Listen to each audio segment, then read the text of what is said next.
տպավորությունը նախորդ տարվա Digitech-ից ոնց էր, այսինքն այն նպատակները, որ դրել էիք հասակ չհասակ։ Նախ Digitech-ը մեր Digitech-ն է, պետք է անպայման գանք։ Ընդհանուր առմամբ լայն հասարակությունը հետաքրքրված է Web3-ի մենակ մի կոմպոնենտով, որը կրիպտոարժույթներն է, արագ հարստանալն է ու արագ փողեր կորցնելն է։ Պարզ տարբերակով մենք հիմա Web 2.0-ում ենք իտերացիան, որտեղ ամեն ինչ պատկանում է Big Tech-ին։ Այս ինտերնետում համարյա ոչ մի ձերը չի։ Այս ոդքասթը հիմա որ դուրս է գալիս, ամայական պահին կանան ջնջեն, բլոկ անեն, մոնետիզացիան անջատեն։ Մի կողմից մեզ տանում են տոտալիտար ստրկացման, թվային գուլագի, մյուս կողմից կատարյալ ազատություն իմ համար ակնհայտ է ընտրությունը։ Այդ կարգավորման արդյունքում Հայաստանը իր թվային սուվերենությունը ամբողջությամբ հանձնում է Եվրոպային, ոսկի պահել մի քիչ, բիթքոին պահել մի քիչ ու մի կտոր հող կարտոշկա աճացնելու համար։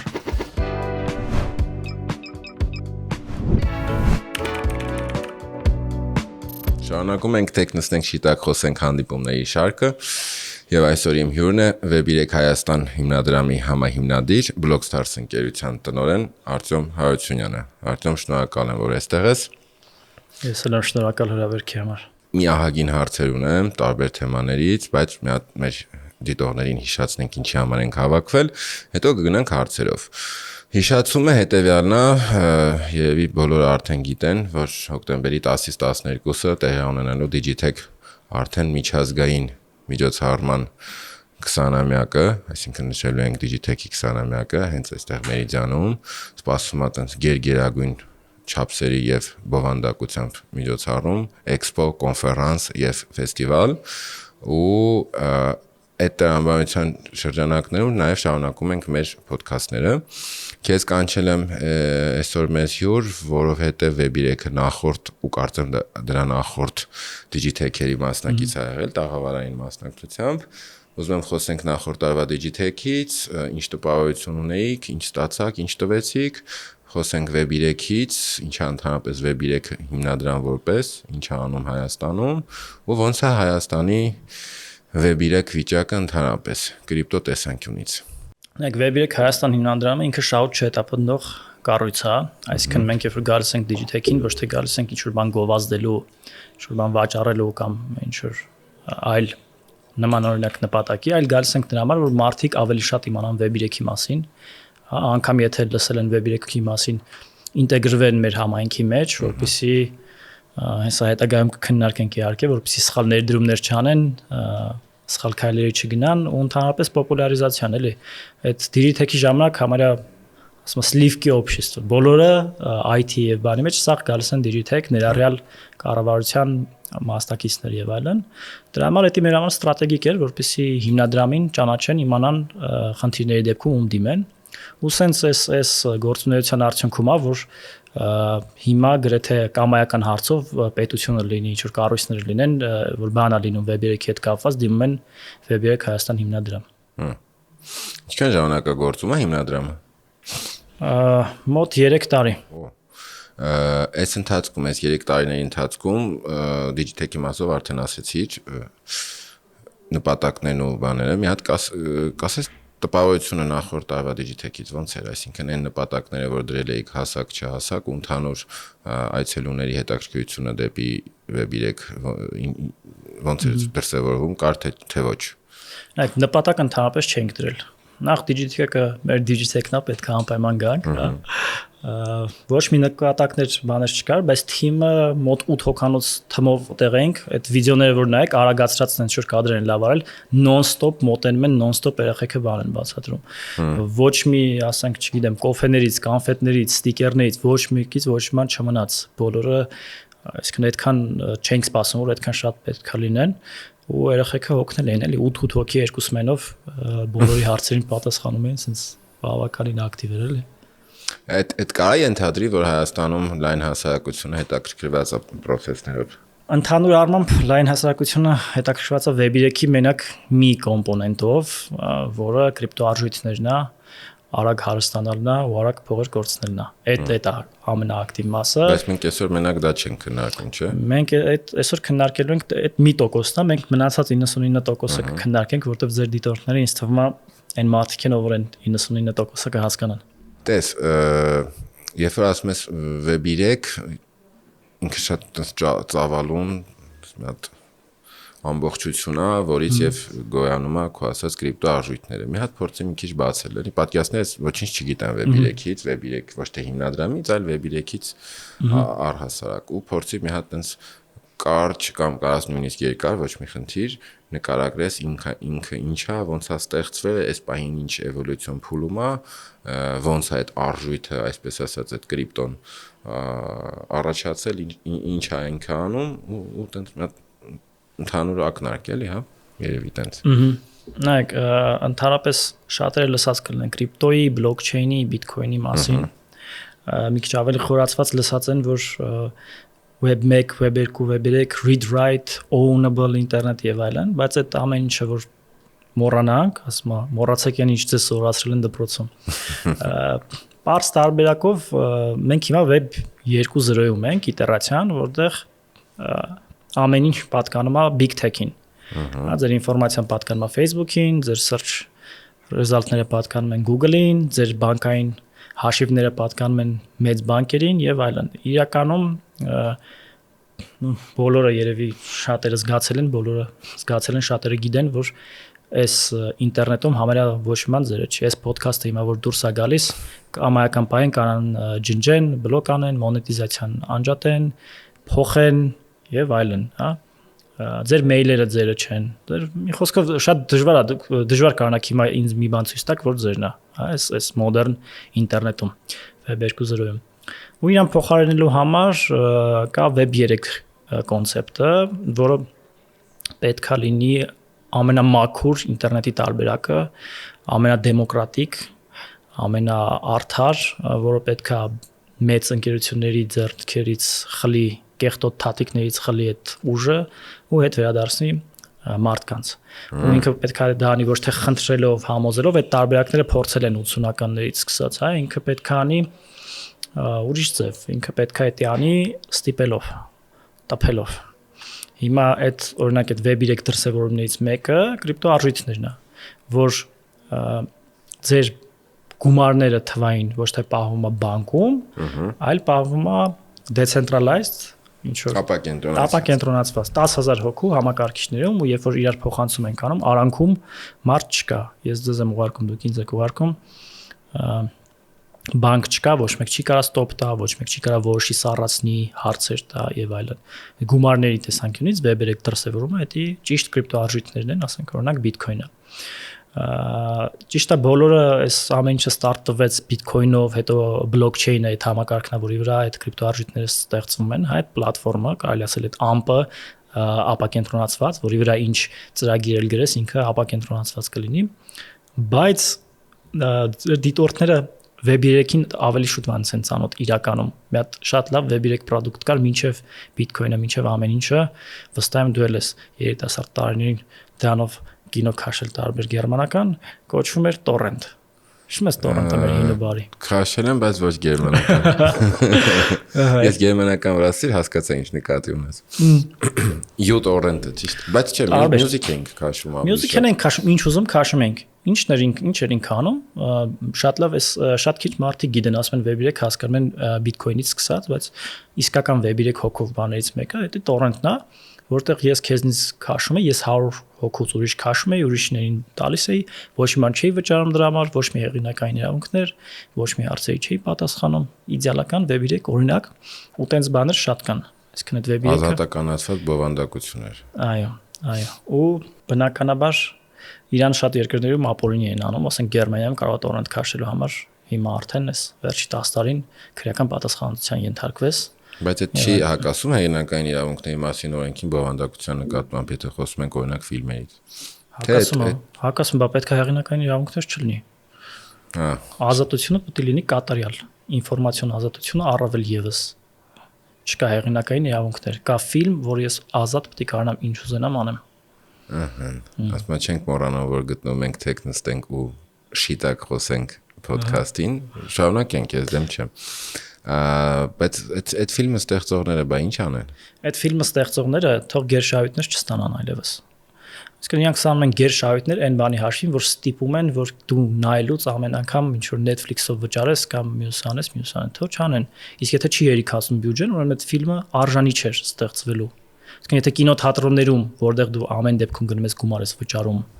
կամ իր մերչերից վաճառված բաներով ինքը իր գինը չի հանում, թող շարունակաբար չհանեն այդ Կապիտան Ամերիկաները կամ այլ այդ Այսինքն ես ճիշտ եմ հասկանում, որ նյութը հայտնվեց ինտերնետում, պետքա համարել, որ դու դրա տերը էլ չես։ Դրա տերը դու դրա տերն ես, բայց տերը իրավունք չունի ինչ ուզի անի։ Հասկանում եք, մեկ օրինակ ասես բան կա, գիտես, որ Ferrari կարած գնես ու ինքը իրան քեզ թույլ չտան դու իրան ներկես։ Գնել ես Ferrari-ն քոնն է, բայց իրավունք չունես, որտեվ տենց կանոններ կա։ Չպետք է այդ տերը կատարյալ իրավունք ունենա էլի դրա համար։ Ինչ որ բաներ կա, որ չկանա։ Ինֆորմացիան, եթե ես քեզ կարամ վաղ ինչ են անելու, ստիպելու են, որ այդ ֆիլմը չպատմեմ քեզ։ Նա օրինակ էր։ Հիմա տորրենտից հետո հաջորդ քայլը ո՞րն էր, այսինքն այդ որ ասում ես Web3-ը դեռ այն ժամանակներից կար։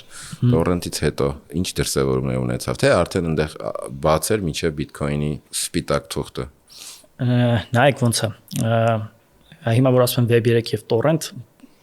աշխարհի բոլոր Web3 մասնագետները հիմա ասում են ինչ torrent, ինչ կապ ուներ էլի։ 99.9%-ը չի հասկանում Web3-ը ինչ է։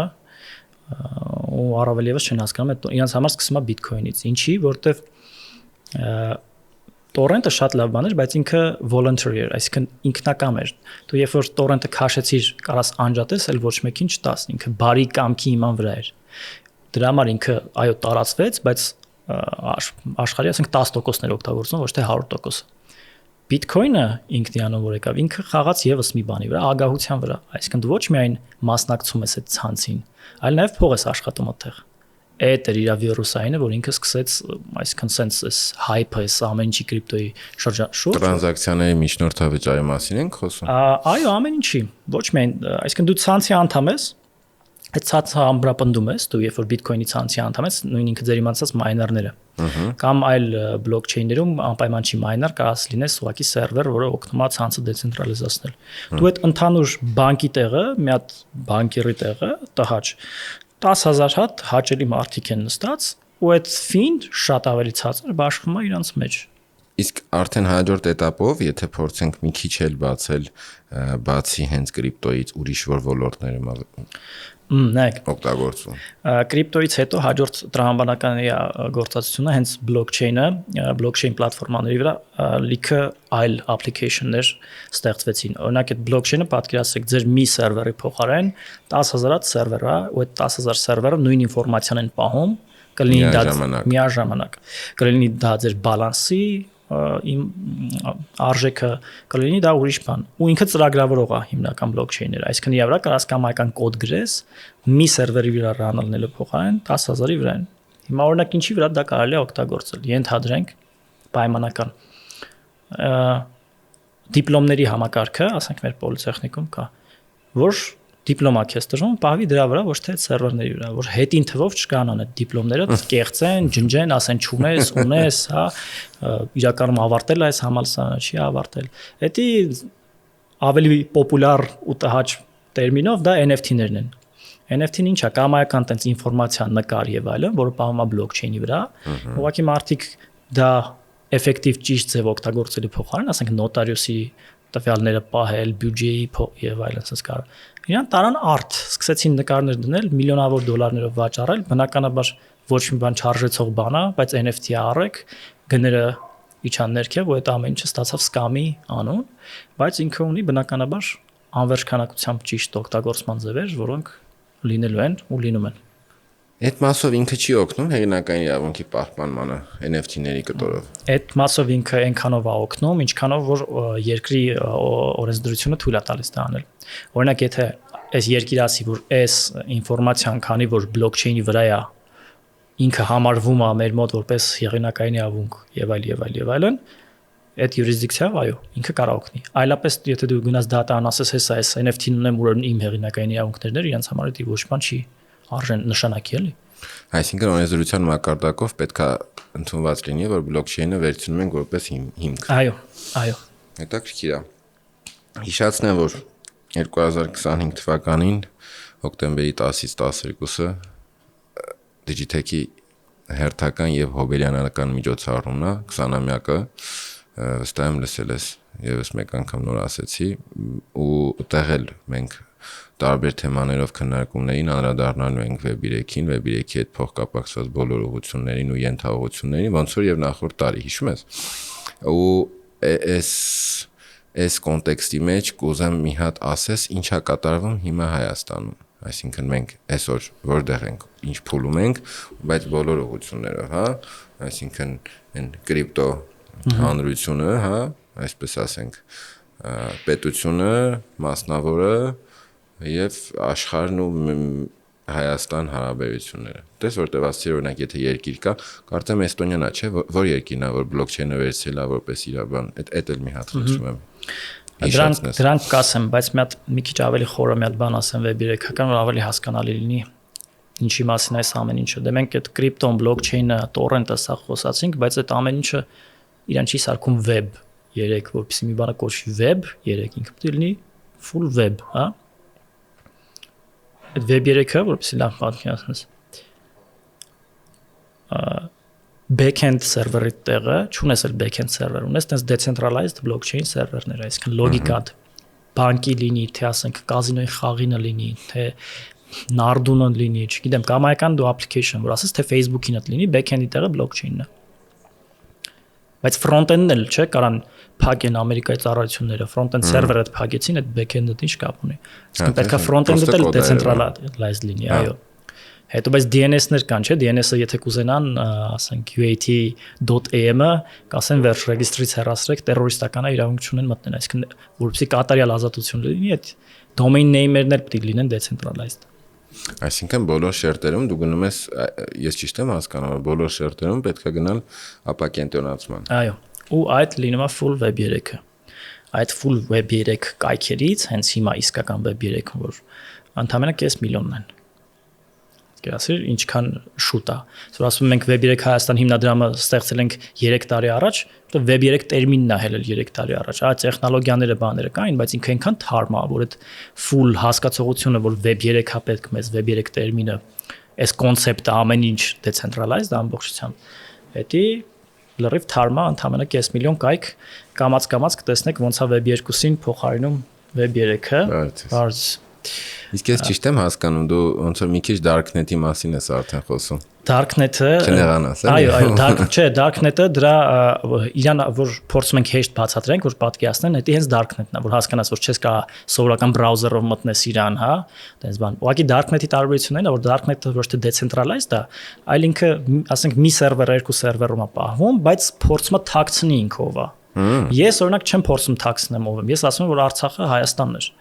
Բայց ես ուզում եմ, որ դրան չբլոկավորեն։ Իսկ ես չեմ գախնի վտանգավոր ամոթ բան չեմ անում։ Դա լրիվ լավ բան է, բայց ես ուզում եմ, որ չբլոկավորեն, այսինքն ինքը պետք է բաշխված լինի 10,000 տարբեր երկրներով, տեղերով, որ չկարողանան իրան բլոկեն։ Այդ է տարբերությունը, էլի։ Իսկ Darknet-ը ընդհանրապես գտնում են ով էր այդ պեդոֆիլը, գնում իրան փագում, համակարգիչն էլ արգրավում են, էլի։ Հասկացա։ Լավ, եթե այդ 3 շերտերով հասնես կամ հասնենք նրան, որ այդ ապակենտրոնացումը լինի, ինչ-որ քաոսային հոտ չի գալի տեղից, ինֆորմացիայի տեսանկյունից։ Առանց դա հիմա այս կենտրոնացված վիճակում կա մինիմում social media-ներում տենց ոնց ասես, ինչ ասես, ով ասես, ում ասես, ասում է ու տենց։ Ոնց ես մտածում, այդ փոխհարաբերությունները ինչքանով են օգտակար։ Կարծում եմ, որ խոսքի ազատությունը պետք է լինի կատարյալ։ Չպետք է ինչ-որ մեկը որոշի ում կարելի է քրֆել, ում չէր կարելի քրֆել։ Եթե public persona ես, պետք է սովոր լինես, որ քեզ կարան քրֆենել ու չես կարող ասես միևնույնն է կգտնեմ ուչեստկովին էլ կհարցնեմ, կգտնենք այդ ով էր եղել, որ մեր մասին տես բաներ ասել, հա, տես պետք է չլինի։ Կատարյալ խոսքի ազատությունը այդ քաոսի մեջ արդեն նոր ու ավելի ճիշտ մեխանիզմներ կան։ Օրինակ, եթե մեկը անդադ ինչ-որ հիմնավոր ինֆորմացիա ասում, դու իրան էլ ձևեր կան, որ չլսես, ֆիլտրես, բայց քո կամքով, ոչ թե այդ ալգորիթմները Google-ի քեզ կասեն, այս սրան պետք է լսես, սրան պետք է չլսես։ Այլ դու արդեն որպես ազատ սուվերեն էակ կարողանաս այդ ամեն ինչը նստես։ Այո, սկսելու է Wild West, բայց դա շատ լավ բան է, քանի որ մի կողմից մեզ տանում են տոտալիտար ստրկացման, թվային գուլագի, մյուս կողմից կատարյալ ազատություն իմ համար ակնհայտ է ընտրությունը։ Թվային գուլագ տերմինը հետաքրքիր է։ Այս ամբողջ պատմությունը շատ ավելի մեծ է, քան ինչ-որ ինտերնետի ազատականացում բան։ Այս ամբողջ պատմությունը թվային ստրկացումն է, որին փորձում են մեզ տանեն թվային գուլագին, շուտվա պլանա, շուտ շատ մեծ գաղտնիքներ չկան, խոչընդոտ գնում էինք դրան, մինչև որ ծնվեց Bitcoin-ը ու ամեն ինչ փոխեց։ Բայց դες դու էլի նորից ասեցիր ծնվեց Bitcoin-ը, դու էլ ես կապում Bitcoin-ի հետ։ Հա, ինչի համար, որտեվ ինչքան ուզում եմ, ասեմ, ինչքան շատ կարևոր է ինքը, ինչքան ուզում է տորենտը խոսքի ազատությունները կարևոր լինեն, իրանցից առաջ մի հատ ուրիշ կարևորություն է գալիս։ Եթե քո գումարները կամայական պահի կարողանում է բանկը փակել, ընդ որում քո պետության որոշումով չէ, մի հատ միջազգային բանկ, միջազգային մաֆիա որոշում է, որ այս մարդը այլևս բանկ պետք չունենա, բանկային հաշիվ, պետք է սառացվի։ Ու մենք այն դարում ենք, որ գնում է անկանխիկի անընդհատ, դու ընդհանրապես դառնում ես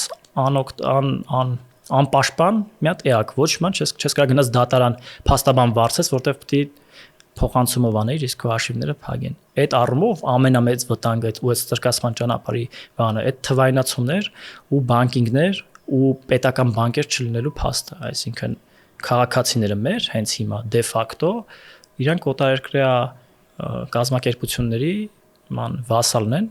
ասենք հիմա այս խոսակցությունից հետո կարան չէ քո հաշիվները 8 բանկում, ասենք քանի բանկ ունենք, 10 բանկում էլ սառացնեն։ Օբյեկտիվ կարան չէ այս խոսակցությունից հետո 10 բանկում էլ սառացնեն, օբյեկտիվ կամ սուբյեկտիվ պատճառներով։ Ընդ որում դատ կարաս 10, կարաս չտաս, կարաս շահես չշահես եւ այլն։ Ու կստացվի, որ դու չես կարողանալու վճարես քո հոսանքի փողը, մյուսը։ Այդ առումով այս խնդիրը շատ ուժեղ էր, շատ սուր էր։ Ընդ որում Հայաստանում այդքան չէ, ինչքան աշխարհի այն զարգացած երկրներում, էլի, ասենք Կանադաներում բանում, որտեղ պրոտեստ անելու համար կոവിഡ്ի դեմ կամ բան մարդկանց ընդհանրապես հաշիվները վերջնական սառացնում են։ Այդ առումով առաջին ու ամենակարևոր քայլը, որ փողի ազատություն ստանային մարդիկ, հա, էլեկտրոնային փողի, ու դրանով Bitcoin-ը եկավ ու ջախջախեց ու ապացուցեց, որ Web3-ը կարա տեղի ունենա ու ոնց որ ազատության ճանապարհը դրած է։ Ու հիմա գանք հետ գանք հետ սկզբնական հարցի թե ուրիշ հետաքրքիր։ Արի հետ, բայց մի հատ այնտեղ հարց կար։ Դու ասեցի գնում է թվայնացմանը ու տոտալ թվային գուլագացմանը։ Ես դրա մյուս ավելի թարմ վերսիան եմ հիմա տեսնում, տարբեր մեսեջներ, որ երկրները հիմա չեմ կարող հաստատ ասեմ, որ գիտեմ, որ արդեն արել են, որ գնում են օրինակ թվային ռուբլու կամ թվային յուան, հա, չինականը յուաններ, թվային յուանի բանը, որ վերջացավ, всё, այսինքն դու չես կարող, եթե այն ժամանակ կարող ես նույնիսկ այդ քո ասած նույն արտասահմանյան բանկերում կամ այլ կառույցներում այդ գումարը պահես, հիմա այդ գումարը բացի այդ, որ էլի ես կարողանում պահես, բայց այդ արդեն թվայնացրած անենց, որ դու հստակ ինֆորմացիան քո իրանցն է, իրանց չգիտեմ ովքեր են, բայց հաշվենք իրանց։ Այդ շերտի մասին ինչ կասես։ Դա կոչվում է CBDC։ Թվային դրամի։ Այո, դա կոչվում է CBDC, Central Bank Digital Currency։ Ինքը ծայրահեղ վատ բան է, այդ ոչ միայն այդպես պահում են, օրինակ Չինաստանում, Եվրոպայում այդ փորձերը արդեն արվում են, Չինաստանում բարեհաջող։ Օրինակ քո social credit-ի արդյունքում, քեզ վատ բայելու արդյունքում կարող է ասի, որ այս ամիս այսքան միս չես կարող գնես այդ գումարով, քո ամեն ինչն է արդեն կարգավորվում։ Ինչ որ վատ բան անելու համար չես կարող պարկովկա վճարես, հետեւաբար չես կարող այդ պարկովկան մտնես, չես կարող լավ ռեստորաններ մտնես։ Այդ Չինաստանում աշխատում է։ Ուղղակի Չինաստանում social credit-ի կրիտերիաները այնա, որ ասենք ծխախոտ պետք է փողոցում չգցեիր, հա, պետք է, չգիտեմ, ինչ որ։ Հələ տենց թեթև է։ Հա, թեթև է։ Եվրոպայում վախենում են պատկերացնեմ տրանսվեստիտներով ու բաներով ինչ կարգավորումներ են մտնելու, հաշվի առնելով իրանց կորպորատիվ բաները, որ ասում է պետքա մի հատ պարտադիր ունենաս LGBTQA աշխատող, պետքա ունենաս սև աշխատող եւ այլն։ Իսկ եթե այդ բանով social credit-ները անենք, շատ վատ է, անկախ նրանից ինչ նպատակներ են հետապնդում, այդ ձևի ուժ չի կարելի տալ ոչ մեկի ձեռը, որին բոլոր փոխանցումները ոչ միայն տեսնի, հա, ոչ միայն տեսնի, այդ ծրագրավորող փող, այլ նաեւ ասի, որ այս փողը այն ինչ որ սարքում են հենց հիմա Եվրոպայում մինչև այս ամսվա վերջ պետք է ծախսես անպայման։ Չես կարող բան անես, այսինքն որպեսզի ընդհանուր ֆինանսական ուղղվածություն տան, չես կարող որոշես իրան կուտակես։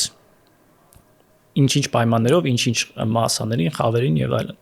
Դա կատարյալ վատ բան է, որը շատ ավելի շուտ էր պլանավորված, քան թե կրիպտոարժույթն է, էլի Bitcoin-ը եկավ, այդ սաղ պլանները խառնեց իրար, որտեղ հիմա մարդիկ կարողանում են օրինակ Թուրքիայում գիտեք ինչի շատ է 50%-ից ավել մարդիկ կրիպտո ունեն, ոչ թե որտեվ շատ խելացի են կամ բան, հա, այլ որտեվ իրանց մոտ է դոլարը այնքան անգնում չեն թողում իրանց դոլար առնեն եւ այլն, մարդիկ փախնում են կրիպտո աշխարհ իրանց խնայողությունները պահելու համար։ Հիմա նույնն էլ ստեղ ինչքան ուզում է իրանց այդ թվային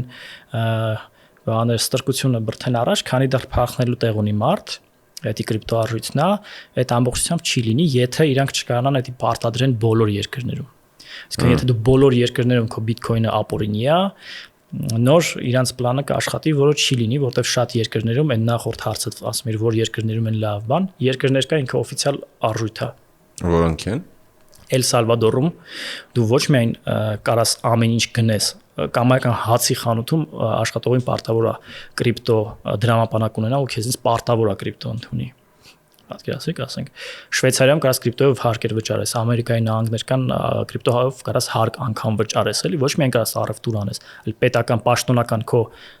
տան հարկերը, հոսանքի մուծումները կարաս, ասենք բիտքոյնով վճարես, հա։ Ինքը այդ առումով շատ զարգացած է, ասենք Դուբայում կարաս բնակարաններ գնես միանգամից առանց բանկեր անցնելու։ Այսինքն ինչքան զարգացած են երկրները, այնքան ավելի զարգացած լավ կարգավորումներ ունեն բացառությամբ Եվրոպայից։ Եվրոպան, քանի որ այդ լոկոմոտիվն է այդ թվային ստրկության, իրանց IMF-ը ինչ որ այդ միջազգային մաֆիան բանկային sense անվանենք, իրանց հիմնական խնդիրն են դրել այդ իմ ասած պայքարը կրիպտո արժույթների դեմ, դրա համար կարգավորումներ են բերել, որոնց հիմնական իմաստը հետեւյալն է, լավ բան է այդ ձեր կրիպտո արժույթը շատ ապրեք, բայց վերջում իրան օգտագործելուց պետք է տանեք էլի բանկով։ Բանկում վճարեք տոկոսները, բանկը որոշի դուք իրավունք ունեիք դա օգտագործեք թե չէ։ Ու հարցնի որտեղից դա հարցնի որտեղից ու չթողի օգտագործեք սենց։ Ու իրանց այդ օրենքը ինքը մի քիչ անիմաստ է աշխարհի տեսանկյունից, այսինքն բոլոր բիզնեսները փախնում են ուղղակի Եվրոպայից, նրանում է որ Եվրոպայում ոչ մեկ թվային ստրուկները, խեղճերը չկարանան թափրտան։ Եվ պլանի երկրորդ մասն է բոլոր պապուաս երկրներին ստիպել, որ այդ նույն կարգավորումը վերցնեն։ Պապուաս երկրներից առաջինը կարաս կշակես որն է։ Մտքովս անցնում է, բայց արի դու ասա։ Արի ես ասեմ։ Մեր կենտրոնական բանկի ձեռքերով եւ մի քանի լոբիստների ձեռքերով Հայաստանում բրթել են օրենքը առաջ, որ նույն ձև կարգավորեն ինչ որ Եվրոպայում լինելու։ Այդ կարգավորման արդյունքում Հայաստանը իր սուվերենությունը ու թվային սուվերենությունը ամբողջությամբ հանձնում է Եվրոպային, այսինքն թույլ է տալիս, որ Եվրոպան էլի որոշի մեր բանկերով գնա, ինքը որոշի ում թողեն, ներշնում չթողեն։ Իրանի քաղաքացիները, որ հիմա կրիպտոյով են գալիս, թե առևտուր անում, գումար բերում, Ռուսաստանից այդ սանկցիաներից որ փախնում են, կրիպտոյով են գալի, ու մնացած մեր Չինաստանի այդ առևտուրը, վստահ եմ գիտես այնտեղ այդ բաների ռազմաարդյունաբերության հետ կապված խնդիրները, փոխանցումները, ասենք այդ կրիպտոյով անում Չինաստան։ Ռուսաստան, Չինաստան, Հայաստան, Չինաստան էլ։ Հիմա ռազմաարդյունաբերության հետ շատ բաներ կա որ գնում ես, այդ միջանկյալ բանկը չի թույլ տալիս դու այդ փոխանցումը անես, հա, SWIFT համակարգը Հայաստանը կողմա, Չինաստանը կողմա, SWIFT-ը դա չի թույլ տալիս, որտեվ չգիտեի։ Դե այդ կրիպտոյով են այդ հարցը լուծում, այդ ամեն ինչը փակում ենք, տալիս ենք Եվրոպայի ձեռքը, որպեսզի մեր սպիտակ խազայինները որոշեն մեր տեղը ինչ պետք է լինի, ու այդի մի տարի քննարկումներից հետո ազգային ժողովում Web3 հիմնադրամի հետ եւ այլն քննարկումներ, բտանախարությունը շատ օգնեց մեզ եւ այլն, բայց կենտրոնական բանկը հաղթեց ու հիմա որ ստեղ մենք նստած ենք, վաղը երկրորդ ընթերցման պետ օրենքը անցկացնելու են ու մեզ անվճար նվիրեն եվրոպական բանկային մաֆիային։ Հենց վաղը ասելով նկատի ունես հենց վաղը։ Երկրորդ ընթերցումն է վաղը, այո, ազգային ժողովում։ Ինչ է ժամանակին ես հայտնվել այստեղ։ Ահա։ Մենք ոչ մի բան չենք կտրելու այս հաղորդումից։ Ճիշտ էլ անելու եք։ Ուզում ասեմ, որ շատ ազատ լինես եւ շիտակ։ Հա։ Այն կետին վերադարձի։ Հայաստանում վիճակները։ Հայաստանում ինչ վիճակ է ու մարդիկ, սովորական մարդիկ, ովքեր հիմա մեզ կլսեն, ինչ պետք է անեն։ Ոնց պետք է վարվեն։ Չեմ ասում ինչ սառը կամ տաք դրամապանակ քաշեն կամ ինչ անեն, այդ հարցի մյուս կողմն է, էլի ավելի տեխնիկական մասն է։ Ոնց պետք է մոտիկանան այս հարցին, նախ ինչ կարևոր ինֆորմացիա իրանք պետք է ունենան ու ստանան քեզանից եւս, ու ինչ պետք է անեն հաջորդիվ։ Նայեք, Հայաստանում մեր մոտ հիմա մոտավոր հաշվարկներով ունենք 5-ից 10,000 կրիպտո Web3 էնտուզիաստներ, միջին տենց հաշվարկներով մոտավոր հավանական միջազգային կառույցների կողմից տրվող 50,000 կրիպտո հոլդերներ, հա 50-ից լավ 100,000 հոլդեր ասելով այսինքն կրիպտո պահողներ, կարող է էնտուզիաստ չեն հասկանում, բայց ընդհանուր առել են պահում են, օգտագործում են Ամերիկայում ուղարկում ստանում Հայաստան, այդ միջազգային փոխանցումները դրանով են անում։ Ոլորտը ինքը դանդաղ է առաջ գնում, բայց ասենք գնում է մենք ունենք համայնքներ, այս մեր Web3 հիմնադրամի կողմից Telegram ասենք խմբեր կան, Crypto Armenia, Web3 Armenia, որտեղ բոլոր հարցերին պատասխանում ենք, նյութերը տալիս ենք եւ այլն։ Հորդորում ենք միշտ այդ ինչ որ այդ լինքը կդնենք, չէ՞, այս վիդեոյի կոմենտում կդնենք, չէ՞։ Այնտեղ համայնքը բոլորը միշտ լավ պատասխանում են, տենց բան չկա որ ինչ որ ասես լավ կրիպտո է, ինչ որ մեկը ասի հա, լավ կրիպտո է, ախպերս, ուզես բան, այտենց չկա, եկեք հարցրեք, խորհուրդ եմ տալի, հորդորում եմ ինչ որ հիմար կրիպտո արժույթներ, Hamster Combat-ներ, Gazprom Armenia-ի 10,000% ակցիաներով Elon Musk-ի կողմից թողարկված ինչ որ կրիպտոներ չգնել, իրանք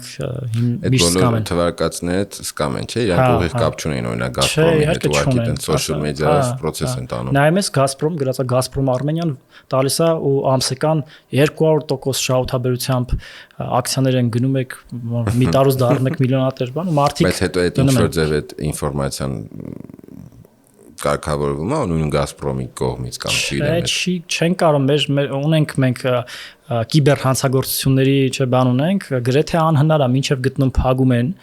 արդեն մարդիկ 100,000 դոլարներով տված են լինում իրանց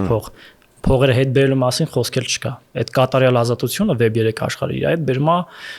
կատարյալ վտանգներ, դու ես քո տերը։ Չկա մի հատ բանկ, որ ինձ զանգես, քրֆես, ասես ու են փողերս, խեն գողացել, միտինգներ անես։ Եթե տարան փողերը, տարան վերջ, ոչ մեկին չես կարա բողոքես։ Դրա համար այդ ազատությունը իր այդ բերում է նաև պատասխանատվություն։ Մեծ պատասխանատվություն, որտեղ կատարյալ ազատությունը պետք է բերի կատարյալ պատասխանատվություն։ Մի կողմից լավ է, չի կարա բանկը սառացնի, եթե ոչ մի բան սխալ, հիմա ոնց է բանկերի դեմ բան են, չէ՞, մարդիկ ոչ մի բան չեն արել, իրանց անունով վարկեր են գրանցվել, իրանց հաշիվներից փողեր են տարել։ Ստեղ եթե դու ոչ մի բան սխալ չանես, բանկերը չեն արել, չէ՞, այսինքն բանկերը չեն։ Չէ, բանկը չի արել, բայց բանկի սխալ համակարգն է, ասենք, այո։ Մարդկային սխալը միշտ կա։ Մարդկային սխալից բացի կա բանկային սխալ համակարգ։ Օրինակ ասեմ, մի անգամ ինչ որ մի հատ post տերմինալով քարտովոտ մուծում ես, ինքը հնարավորություն ունի եւս մի քանի անգամ ինքը քեզից կարա գումար քաշի։ Այդ սաղ այդ համակարգը վճարային քարտերի հիմնված է նրա վրա, որ համակարգը վստահում է մյուս կողմին, այսինքն իրանք վստահում են, որ այդ Amazon-ն է, Amazon-ը քեզից պրոստը տակ փող չի քաշի։ Տեսականորեն կարա Amazon-ը քեզից քաշի էլի փող։ Ու տենց բաներ տեղի են ունենում, ասենք ուրիշ Թայլանդում այս վերջերս եղել մարդիկ տուրիստները շատ գնացել վճարել էին, նույն համակարգով դե նույն կոդնա չէ գնում, անընդհատ իրանցից քաշել էին բաները։ Մարդ այսինքն ոչ մի սխալ բան չէր արել, հետ էր եկել Հայաստան մի քանի ամիս անց, իր քարտից նույն ինֆորմացիայով նույն ձև անընդհատ քաշում էին գումարները։ Բա PIN կոդը։ PIN կոդը դու ասենք մի հատ on-line միտեղ հավաքեցիր, մի անգամ հավաքեցիր, չէ՞։ Ինչն է դա։ Հիմա դու խոսում ես on-line RF3 մասին, թե քարտով վճարի մասին։ Երկուսի մասին էլ։ Այն մեկը մի անգամ այնտեղ անցկացրել է նույն կոդով կրկներով է քաշում, այն մեկը մի անգամ այդ 3 թիվը դրել ես, 3 թվով քաշում է։ Էդի հաճախ չի լինում, որտեվ հիմնականում մենք RF3 ենք անում այն տեղերից, որոնց վստահում ենք։ Տեսականորեն մի անգամ մի կայքում այդ 3 թիվը գրեցիր, տեսականորեն եթե չարագործ լինեն, կարան այդ գումարները տանեն։ Իսկ կրիպտոյում դու համակարգն այնց որ սխալ բան չարեցիր, բանկը ուզենա էլ չի կարա տա այդ փողը ուրիշին էլի, ոնց որ չկա էլ արանքում։ Բանկ չկա, ոչ մեկ չկա որ տա, բայց մյուս կողմից էլ փողերը եթե սխալ ուղարկեցիր մեկին, ոչ կարաս զանգես, խնդրես որ սառացնեն։ Ասենք եթե դրամապանակի կոդի մեջ վերջի թիվը սխալ գրեցիր, գնաց։ Ու կարող է եւ այդ կոդով դրամապանակ չկա էլ։ Տենց շատ հաճախ է լինում։ Այդ թվերի քանակը, որ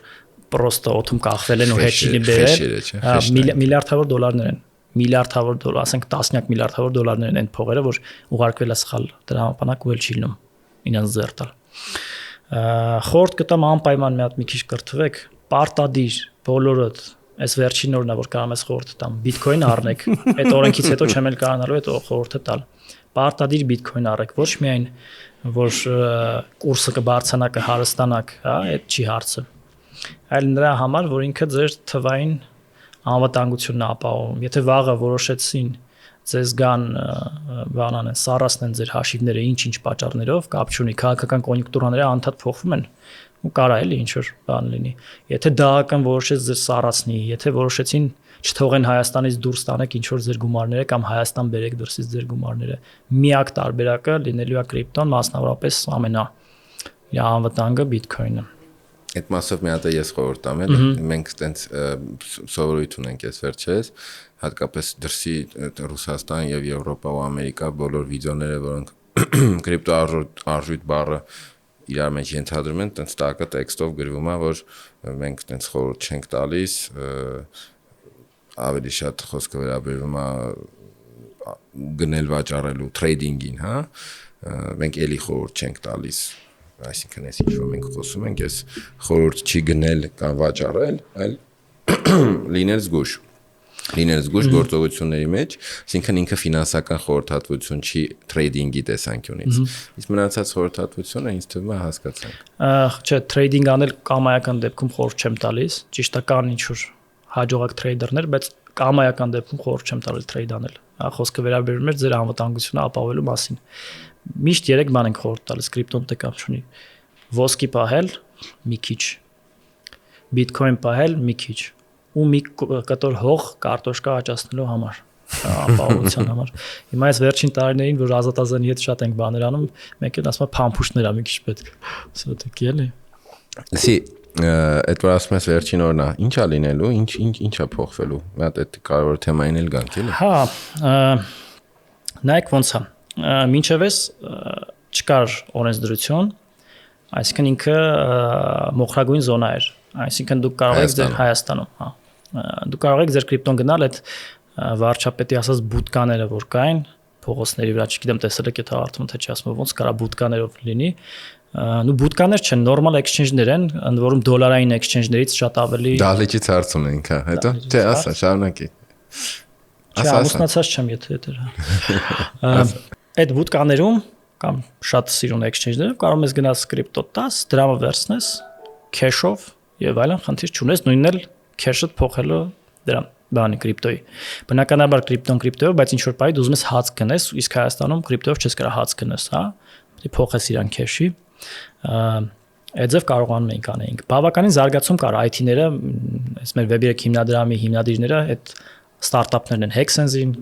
իմանաս, Lerswap-ին, Aram-ին եւ այլն, բոլորը այտենց Web3 ստարտափներ են, բավականին հաջող, միջազգային էլի։ Ունենք մտա նախարարության հետ ստեղծած աշխարհում առաջին Web3 բակալավրիատը, որտեղ մարդիկ գալիս են պոլիտեխնիկում 4 տարի սովորում են, դառնում են Web3 ծրագրավորող, նորմալ, հասկացող, այսինքն ոչ թե տրեյդեր կամ այնտեղ ինչ որ տենց ֆինանսական խորհրդատու, այլ հենց մաքուր ծրագրավորող, թե ոնց Web3 կոդինգ անի, ոնց անի բանկերի դեմ պայքարի, ոնց անի անարդարությունները վերացնի եւ այլն։ Ունենք միջոցառումներ, ունենք բավականին մեծ խաղացողներ, ինձ թվում է անուններն էլ գիտեք, որ շատ մեծ պրոդուկտներ են անում, աշխարհի ամենամեծ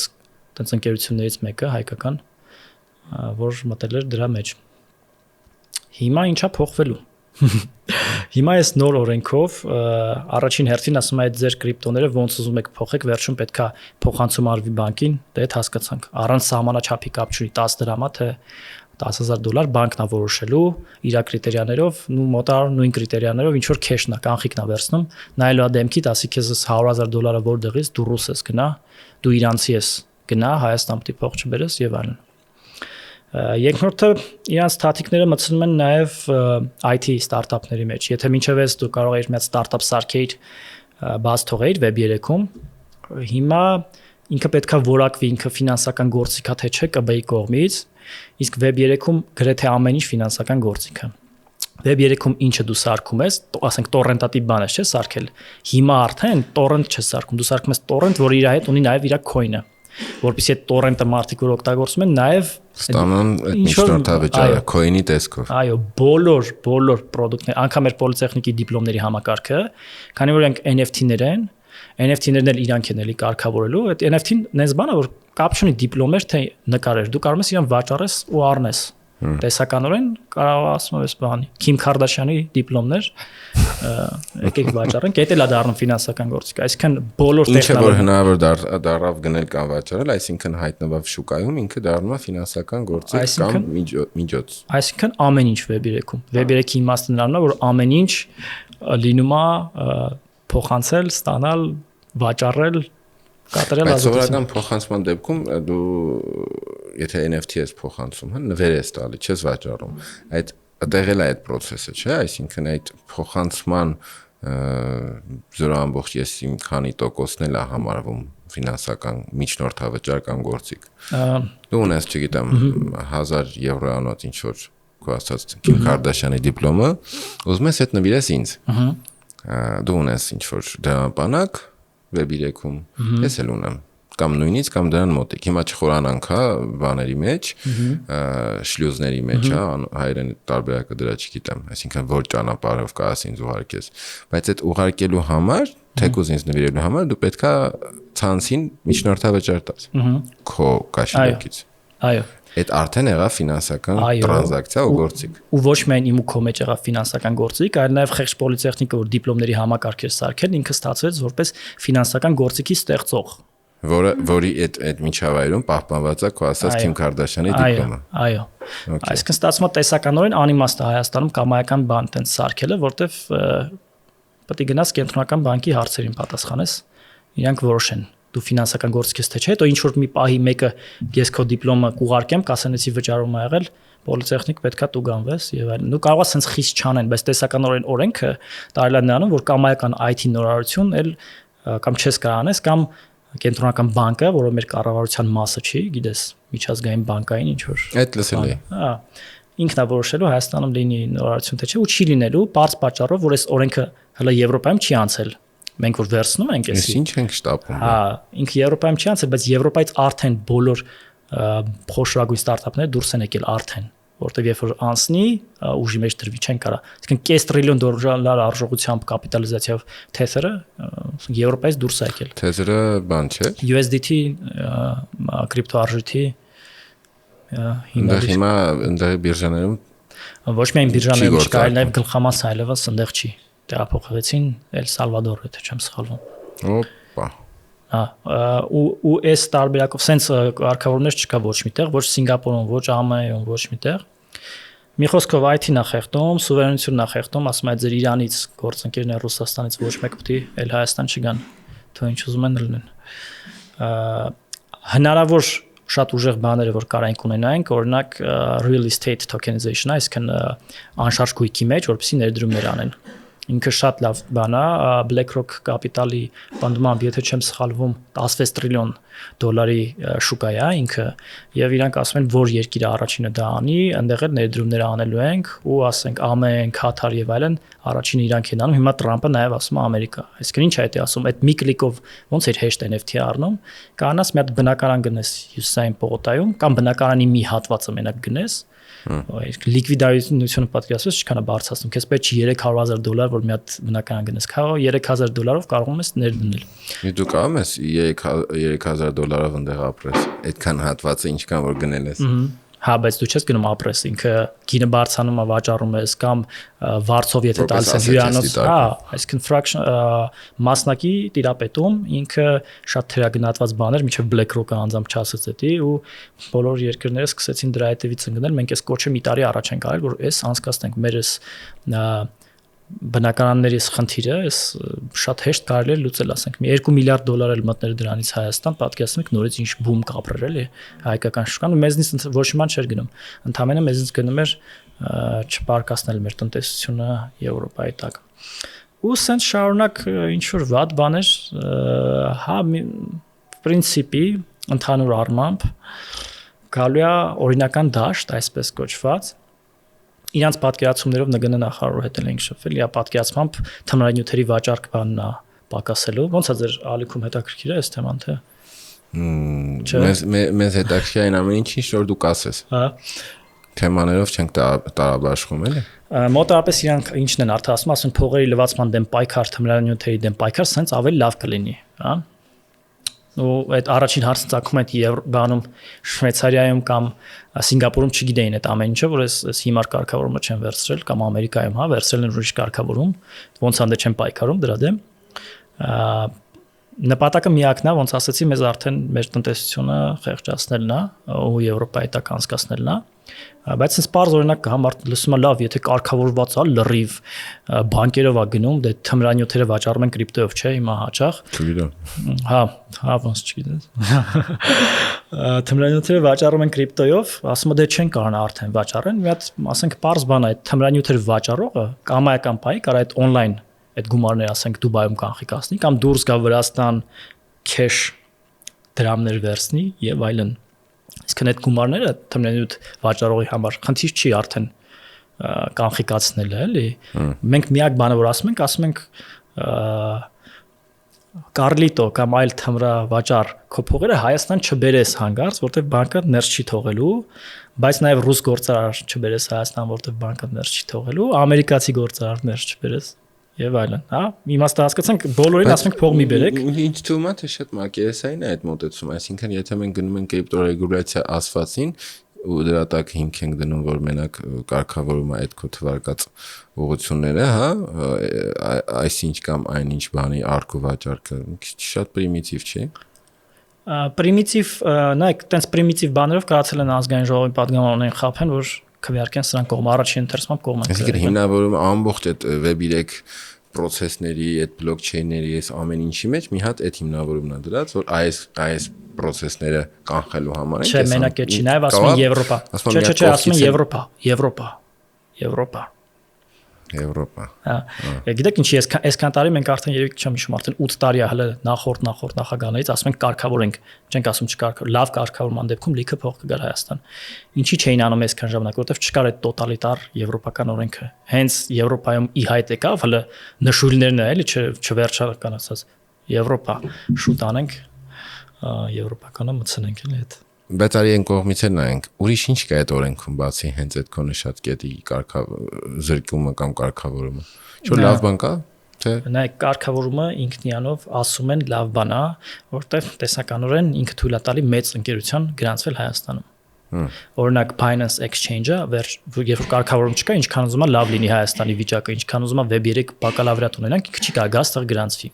Որտեղ Binance-ը պահանջում է, որ բանկային համակարգը ընդունի իր բաները, հա։ Շատ բաներ մեծ ընկերությունն է պահանջում է, որ լրիվ օրենքով լինի, որ չգա գրանցվի, վաղը իրան ասեն այս sense պետք է լիներ, ինքը նորից դուրս գա եւ այլն։ Մտնում է մենակ կարգավորված չկա։ Հիմա առաջինը, այս իրանց բարդ, այսինքն կներես, օրենսդրական միջավայր է ստեղծում, օրինակ Binance-ի կամ նմանատիպ ընկերությունների մուտքի համար, ճիշտ եմ հասկանում։ Չէ, ստեղծում է օրենսդրական միջավայր, որպեսզի մեզ ստրկացնեն։ Դրա արդյունքում, բայց արդեն ֆիքսեցինք։ Դրա արդյունքում կամայական ոլորտի վերաբերյալ պետք է օրենսդրություն լինի, որ խոշոր ընկերություն կարողանա մտնի։ Հիմա Binance-ը կարողանալու է մտնի։ Հարցը